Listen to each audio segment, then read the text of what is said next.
Hi hello welcome to our YouTube channel. Today's lunch recipes is బెండకాయ పులుసు. ముందుగా మనకు కావాల్సినవి చూసేద్దాం రండి. బెండీస్, ఆనియన్స్, చిల్లీస్, కర్రీ లీవ్స్. ముందుగా తీసుకున్న లేడీస్ ఫింగర్స్ని బాగా శుభ్రం చేసుకోవాలి. అలా తీసుకున్న లేడీస్ ఫింగర్స్ని వీడియోలో చూపిస్తున్న విధంగా కట్ చేసుకోవాలి.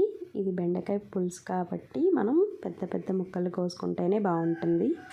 అదే ఫ్రైకి అయితే స్మాల్ పీసెస్ అయితే బాగుంటుంది. ఆనియన్స్, చిల్లీస్ని వాష్ చేసుకున్న తర్వాత ఇట్లా ఆనియన్స్ని స్మాల్ పీసెస్గా కట్ చేసుకోవాలి. అండ్ చిల్లీస్ని కూడా స్మాల్గా కట్ చేసుకోవాలి.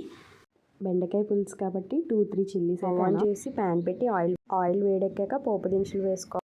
పోపు దినుసులు అనేవి వేగిన తర్వాత మనం ఆయిల్లో ఆనియన్స్, చిల్లీస్, కర్రీ లీవ్స్ అనేవి వేయాలి. వేసిన తర్వాత గరిటతో కాసేపు తిప్పాలి. తిప్పిన తర్వాత బాగా మగ్గనివ్వాలి. ఆనియన్స్ అనేవి గోల్డెన్ రెడ్డిష్ కలర్లోకి వచ్చాయి. ఇలా వేగిన చింతపండు పులుసు కోసం మగ్గిన బెండిలో ఉప్పు వేసుకుని మగ్గపెట్టుకోవాలి. తర్వాత పసుపు కారం అనేది మగ్గిన తర్వాత వేయాలి. అలా మగ్గిన తర్వాత జిగురుపోయిన తర్వాత పసుపు కారం అనేది వేయాలి.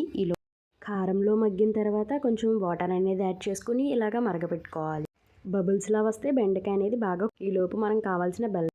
పులుసు అనేది బాగా పుల్లగా ఉండకుండా ఉండడానికి ఇక్కడ బెల్లం అనేది మనం యాడ్ చేస్తామండి. ఇక్కడ చాలా బాగుంటుంది బెల్లం వేస్తే. ఈలోపు మనం మసాలాస్ అనేవి కూడా తీసుకుందాం. ఫైనల్గా మసాలా అనేది యాడ్ చేస్తే పులుసు అనేది గుజ్జుగా టేస్ట్గా ఉంటుంది.